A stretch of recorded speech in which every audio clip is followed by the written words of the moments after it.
हाँ भाई जहरीलो, की हाल चाल। लास्ट क्लास में अपने आरएनए इंटरफेरेंस पढ़ा था। आरएनए इंटरफेरेंस के अंदर अपने एक लाइनें हैं, एक पॉइंट रह गया था जो मैंने बताया था कि अगली क्लास में डिस्कस करेंगे अलग से। एक लाइन है ये, the source of this complementary RNA. Complementary RNA का मतलब है डबल स्टैंड आरएनए। कि हमने बात करी थी कि आरएनए इंटरफेरेंस जो है वो स्टार्ट तब तब हुआ जब सेल के अंदर डबल स्टैंड आरएनए बना था। अभी बोल रहा है कि डबल स्टैंड आरएनए का सोर्स हो सकता है इन्फेक्शन बाय वायरसेस। इसके पास आरएनए जीनोम है, बिल्कुल हो सकता है कि अगर आरएनए वायरस ने, डबल स्टैंड आरएनए वायरस ने इन्फेक्शन किया तो डाइसर उसे कट करना स्टार्ट करेगा और आरएनए इंटरफेरेंस इनिशिएट हो जाएगी। एक चीज और यहाँ पे जो लिखी है बेटे, ये इंपॉर्टेंट है। ज्यादा डिटेल में तो हमारे नहीं है, बट हाँ थोड़ी बहुत लिखी है तो एग्जामिनर पूछ सकता है आपसे। वो ये है, मोबाइल जेनेटिक एलिमेंट या ट्रांसपोसोम्स कि ये जो डबल स्टैंड आरएनए का सोर्स और क्या हो सकता है, मोबाइल जेनेटिक एलिमेंट या ट्रांसपोसोन्स हो सकता है जो कि रेप्लिकेट करता है वाया आरएनए इंटरमीडिएट। बड़ा इसी को हम समझते हैं, आज हमारा टॉपिक यही है। जो ट्रांसपोसोन्स है वो बहुत ज्यादा डिटेल में हमारे नहीं है, लेकिन जितना है उतने की हम बात कर लेते हैं। टॉपिक है बेटा ट्रांसपोसोन्स। जो ट्रांसपोजोन या ट्रांसपोसोन्स है, डेफिनेशन इंपॉर्टेंट है, कई बार नीट में लेवल पे हमसे डेफिनेशन ही पूछ लेता है, बहुत डिटेल में नहीं जाएगा। आगे मेडिकल कॉलेज में जाके इसको और पूरा डिटेल में आप पढ़ते हो। ट्रांसपोसोन्स को बोलते हैं मोबाइल जेनेटिक एलिमेंट। मोबाइल का मतलब मूवेबल, ऐसा जेनेटिक एलिमेंट जो मूवेबल है। ट्रांसपोसोन्स की डेफिनेशन है, mobile genetic element segment of DNA है that move from one place to another within the same genome. कि अगर डीएनए अगर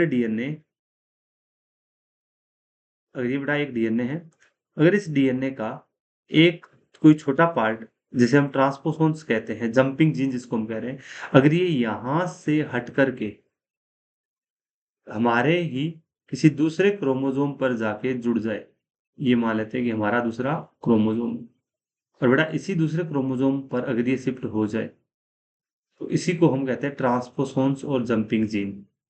तो जंपिंग जीन क्या है, segment of DNA that can move from one place to another place in the same genome। मतलब हमारे अंदर एक क्रोमोसोम से तो डीएनए सेपरेट हुआ और ये जीन किसी दूसरे क्रोमोसोम पे जाकर अगर ऐड हो जाए, दूसरे क्रोमोसोम पर जाके अगर ऐड हो जाए, तो इसको हम कहते हैं जंपिंग जीन और ट्रांसपोसोन्स। पहला इंपॉर्टेंट डिस्कवरी जो करी थी इसकी, वो करी थी बारबरा मैकलिंटोक मेज के अंदर। इसे बेटे हम लेडी मेंडल भी कहते हैं। बारबरा मैकलिंटोक फीमेल साइंटिस्ट थी। इन्हें बेटे हम जंपिंग जीन भी कहते हैं, ट्रांसपोसोन्स को। ये बैक्टीरिया में, प्लांट में, एनिमल्स में सब जगह मौजूद है। ये किसी भी एसेंशियल फंक्शन के जीन कैरी नहीं करते। अगर एसेंशियल फंक्शन के जीन कैरी करेंगे तो बेटा उस फंक्शन के अंदर कोई डिस्टरबेंस हो सकता है, ऑर्गेनिज्म में कोई डिफेक्टिवनेस आ सकती है, इसी तरीके की एबनॉर्मलिटी क्रिएट हो सकती है। अच्छी बात है कि ये एसेंशियल फंक्शन के जीन नहीं रखते। ये can move and insert at new site, एक जगह से हटके दूसरी जगह जा सकते हैं। एक तरीके का ये इंसर्शनल म्यूटेशन कोज करते हैं। ये नॉर्मल नहीं, एबनॉर्मल कंडीशन है, एक तरीके का म्यूटेशन कोज करते हैं।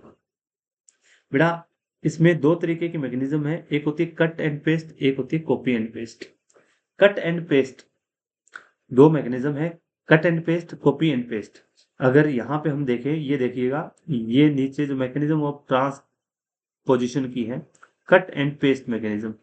जो कट एंड पेस्ट मैकेनिज्म है ये बेटा क्लास 2। इसमें देखिएगा ये है डोनर डीएनए, ध्यान से देखना बेटा डायग्राम, डोनर डीएनए। इस डोनर डीएनए के अंदर ये हमने दिखा रखा है कि टीएन का मतलब ट्रांसपोसोन्स है। इस ट्रांसपोसोन्स को एक एंजाइम होगा ट्रांसपोजेज, जो ट्रांसपोजेज एंजाइम है वो इसे कट करेगा और इसी सेगमेंट ऑफ डीएनए को किसी दूसरे डीएनए पर जाके जोड़ देगा। इसको हम कहते हैं कट एंड पेस्ट। इसको हम क्या कहते हैं बेटा, कट एंड पेस्ट। अगर हम कट एंड पेस्ट को अगर हम बात करें कुछ इस तरीके से, अगर बेटे हम इसे देखें तो हम इसे बता सकते हैं कुछ इस तरीके से। अगर मान लेते हैं बेटा ये हमारा एक डीएनए था,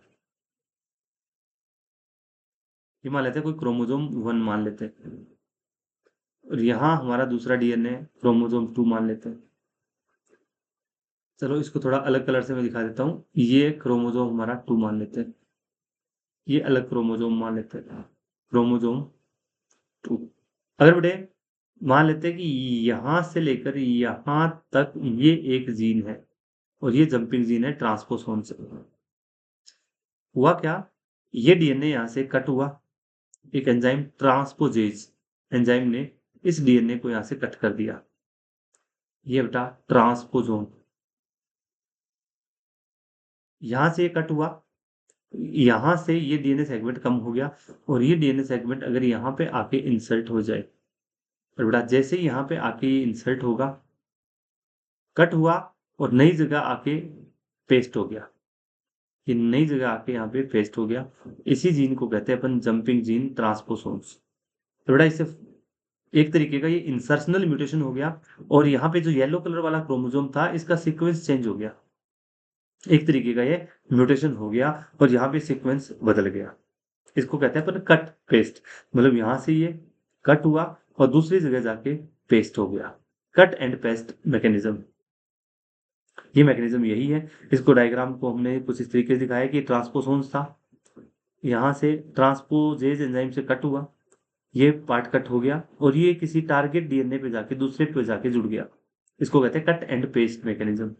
जो कट एंड पेस्ट मैकेनिज्म है बेटे वो है क्लास 2, इन्हें कहते हैं डीएनए ट्रांसपोजोन्स, इसे कट एंड पेस्ट मैकेनिज्म कहते हैं। इसमें कोई आरएनए इंटरमीडिएट नहीं बना, डायरेक्ट डीएनए कट हुआ, दूसरी जगह जाके पेस्ट हो गया। इसमें एंजाइम काम आता है ट्रांसपोजेज, इसे हम ट्रांसपोजेज एंजाइम काम में आता है। इस आईएस का मतलब होता है इंसर्शनल सीक्वेंस। ई कोलाई के अंदर भी ऐसा देखने को मिल सकता है कि ये सीक्वेंस किसी दूसरी जगह जाके अगर इंसर्ट हो जाए। दूसरी मैकेनिज्म है बेटे कॉपी एंड पेस्ट। जो कॉपी एंड पेस्ट जो मैकेनिज्म है वो है क्लास फर्स्ट की, यहाँ पे सेकंड लिख दिया, प्रिंटिंग मिस्टेक है, क्लास फर्स्ट की। कॉपी एंड पेस्ट के अंदर क्या होगा बेटे, ध्यान से देखिएगा इस डायग्राम को, थोड़ा सा ध्यान से देखोगे तो दिखेगा। अगर ये डीएनए था डोनर डीएनए, ध्यान से देखिए बेटा इसको, डोनर डीएनए है यहाँ पर, ये डोनर डीएनए का यहाँ पे हुआ ट्रांसक्रिप्शन और क्या बना, आरएनए। जहां पर ये काम हो रहा है वहां पर जब जैसे ये आरएनए बना, अब ये आरएनए रिवर्स ट्रांसक्रिप्टेज एंजाइम की मदद से बना देगा सी डीएनए, कॉम्प्लीमेंट्री डीएनए। कि डीएनए था इसका, ये इतना सेगमेंट था ट्रांसपोजोन जंपिंग जीन, इसने ट्रांसक्रिप्शन किया और ये आरएनए बना दिया, इसने रिवर्स ट्रांसक्रिप्टेज की मदद से बना दिया सी डीएनए, कॉम्प्लीमेंट्री डीएनए। और बेटे अब ये सी डीएनए किसी दूसरे क्रोमोसोम पर, ये टारगेट या डोनर साइट पे जाके ऐड हो गया, मतलब यहाँ पर एक तो इस डीएनए की एक कॉपी बनी और ये दूसरी जगह जाके पेस्ट हो गया, copy and paste mechanism, copy and paste mechanism. अब बाई चांस अगर मान लेते हैं कि ये जो जीन था ये थी बेटा इसकी प्रमोटर साइट, यहाँ है टर्मिनेटर। अब इससे जो नया बना जीन सी डीएनए, प्रमोटर और टर्मिनेटर, मान लो ये यहाँ पे ऐसा जुड़ता कि इसकी प्रमोटर और टर्मिनेटर साइट ऑपोजिट अलग तरीके से जुड़ जाती, प्रमोटर वाला टर्मिनेटर की जगह, टर्मिनेटर वाला प्रमोटर, तो ये रिवर्स ऑर्डर में जुड़ जाता। तो उस केस में क्या होता, इसकी एक तरीके से जीन की कॉपी हो चुकी है हमारे पास 2, इस जीन की हमारे पास कॉपी है 2।